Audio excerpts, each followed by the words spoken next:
Jerry Palm. Man, this time of the year, or really anytime he's crunching numbers, is a great guest, and we appreciate him. Jerry Palm, CBS Sports, with us on 365 Sports. Jerry, what is this time of the year like for you? Do you ever sleep? It's really a series of naps. That's what Thomas Edison used to do. Like just now the phone woke me up. Well, damn, Yeah, we didn't mean to interrupt that, yeah. No, that's quite all right. No, it's not very much, but I'm kind of conditioned to it. Do you update everything basically in slots of the day, or like 6 o'clock at night, 9 o'clock at night, midnight, or is it constant? This time of year, it's once a day, usually in the morning. When we get closer to Selection Sunday, that final week, for sure, daily updates, in-day updates if we need them. It's a lot easier to do that kind of thing when conference tournaments are going on and there aren't as many games on your random February Saturday when literally everybody is playing. By the time I get an update done, it's obsolete if I try and do them in the middle of the day. Jerry, Texas you have in your latest bracketology as a 10 seed. Did that win over Texas Tech on Monday lock them in, or Tuesday? Oh, no. If you're a 10 seed, you're not locked. Okay.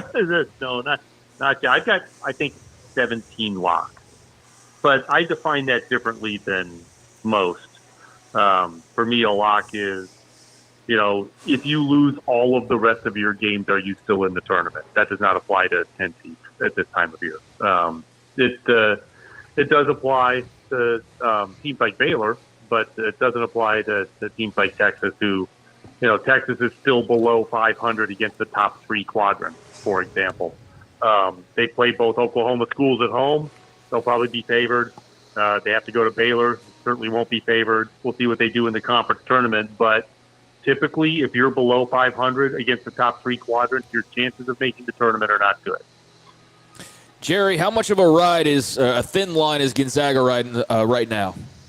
Pretty thin. Yeah, they have one win of any significance, and that's the win at Kentucky. They played a good non-conference schedule like they usually do, but unlike what they usually do, they didn't win any of those games except Kentucky. Then they lost to St. Mary's at home. They played that their schedule's not even in the top 100 for in college basketball. So it's hard. If that win at Kentucky is all they have when Selection Sunday arrives, I don't think they're going to make it. I think they've got to beat St. Mary's either this weekend, which is the last game of their regular season, or in the conference tournament, which means that they're probably the automatic qualifier. Jerry, the Big 12, 8 or 9 will get in. Something like that. Yep. There are teams certainly right around the cut line. We've already talked about one of them. Mm-hmm. There's a lot to go in this season. It doesn't seem like much, but there's still, a week and a half of regular season for the major conferences and the conference tournaments, and a lot can happen. And the thing about the conference tournament is, for teams that are looking to show they can play tournament quality basketball off their home floor, that is typically a chance to be able to do that as well. Jerry, draw me out a path. I just asked Kevin Flaherty about this because I want multiple things. Draw me out Kansas State's path. Oh boy, they've got to win just about everything. It's funny. That's a team whose resume, if you just look at it, is better than their metrics, the net and Ken Pom, which are so heavily influenced by margin of victory, which is why they don't have a ton of influence on the selection process. They're in the 70s in the net and the 70s in Ken Pom because they have 7 overtime wins, which means you're not winning by much when you win overtime games. But they're also, a 500 team against the top three quadrants. They still have 2 road games left, one of which is Kansas. They had Iowa State at home. I mean, it's an uphill climb. They probably have to win out the regular season before we really start thinking about them as a serious tournament contender. I haven't completely let them out yet. Oh, and another thing is they're not great off their home floor. But, 2 road games coming up, so they have a chance to fix that. Jerry, what are your thoughts about the coach at Clemson discussing the Big 12 framing basically their non-conference games? I've seen a lot of different reactions to that. Is that something that you've dug much into? I don't think it's completely baseless. I don't know if the league collectively intended to do this because not everybody's scheduled the same. But about half the league has got at least 7, and some as many as 9 non-conference games that are quad 4. And I don't think you're doing yourself a lot of favors in terms of trying to get in the tournament when that's your schedule. But those wins can carry through, in terms of strength of schedule for everyone else once you get into conference play, because everybody's got a good non-conference record, even if it was against a crappy schedule. But, if you're one of those teams with a crappy schedule, and I think Kansas State is one of them, you've got to make up for that in conference play. You can't be mediocre in conference and not do anything outside the conference and expect to make the NCAA tournament.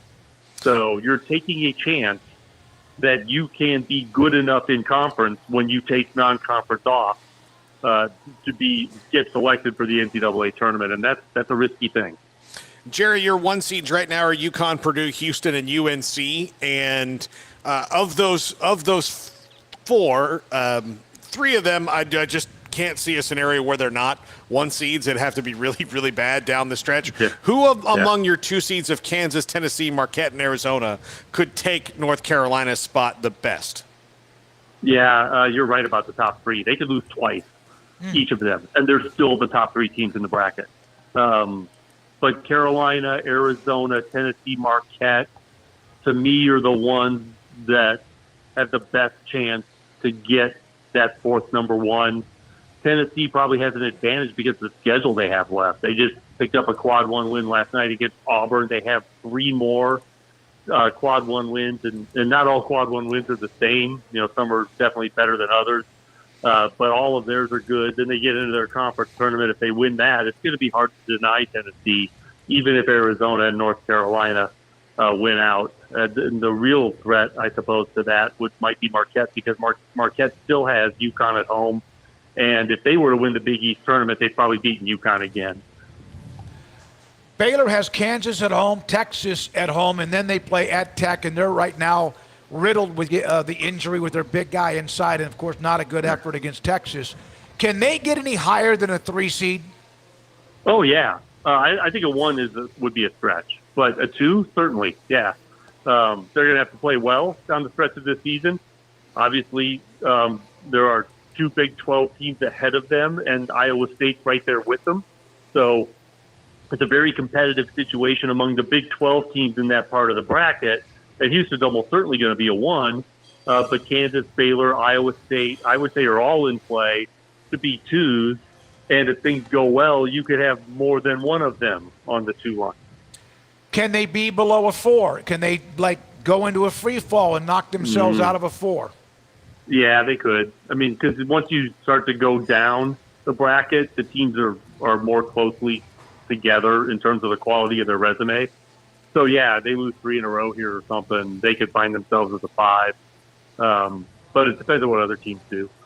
Jerry, are you surprised at the chasm between the top teams in the ACC and the rest of that league, which is classically a really good, deep league? Yeah, the depth of that league has really been surprising this year, although I think some were predicting that might be the case. But, yeah, it's weird to see that, that the ACC isn't going 6, 7 teams deep in the NCAA tournament this year. And in fact, they might be fortunate to do, better than 4. It's really been a weird year. And it's hard to resume build. And once you get in the league, there's really only 3 teams you can play and beat that help you.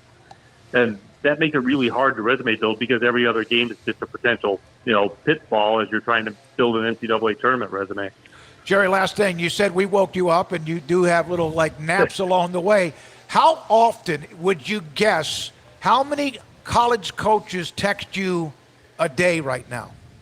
Actually, I very rarely hear from a coach okay. This time of year. I may occasionally hear from an ops guy, but I don't hear from coaches very often. But because they're too busy. Coaches are too busy. But I might hear from an ops guy. And there's a few that'll reach out. Thank you for your time, Jerry. I know it's always busy. Jerry Palm, CBS Sports, crunching the numbers, helping us out with